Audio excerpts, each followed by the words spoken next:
గురుగారు, ఆలయ దర్శనం చేసుకునేటప్పుడు ప్రధాన గోపురానికి ఉన్నటువంటి ద్వారానికి నమస్కరిస్తారు. అవును. అందులో ఉన్నటువంటి ఆంతర్యం ఏమిటి? ఈ మధ్య చాలా అలవాట్లు వస్తున్నాయి. ప్రత్యేకించి ఆ ద్వారానికి నమస్కారం చేసుకోవలసినటువంటి ఆవశ్యకత ఉన్నదని, ఆ ద్వారం దగ్గర నమస్కారం చేసి కానీ లోపలికి వెళ్ళరాదు అని కానీ ఎక్కడా లేదు, శాస్త్రంలో చెప్పబడలేదు.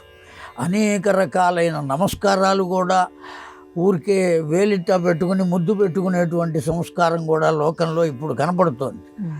2 చేతులెత్తి కనీసం నమస్కరించేటువంటి విధానం కనపడటం లేదు. కనుక ఇవన్నీ కొత్తగా చేరినటువంటి అనాచారములు. కాకపోతే ఒక్కటి మాత్రం ధర్మం చెప్పబడి ఉన్నది. దేవాలయంలోకి వెళ్ళబోయే ముందు ప్రధాన ద్వారము వద్ద నుంచి ఎన్ని ద్వారాలు దాటినా ఆ ద్వారములను తొక్కకుండా లోపలికి వెళ్ళాలి. ఆ ద్వారం మీద అడుగు వేసి వెళ్ళకూడదు. సాక్షాత్తు ఆ ద్వారం గుమ్మం మన ఇంట్లో ఉన్న ద్వారం కూడా దేంతో సమానము అంటే లక్ష్మీదేవితో సమానం.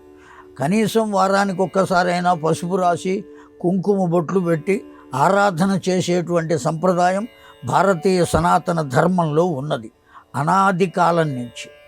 కనుక దేవాలయం యొక్క గుమ్మాన్ని కూడా తొక్కరాదు, తొక్కకుండా ముందుకు వెళ్ళాలి.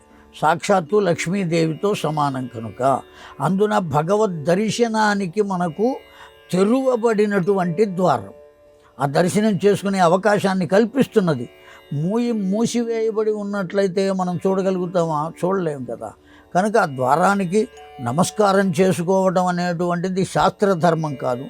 వాళ్ళ భక్తి విశేషాల చేత ఆ ద్వారానికి నమస్కారం చేసుకుంటున్నారు. తొక్కకూడదు అని మాత్రం శాస్త్రవచనం ఉన్నది.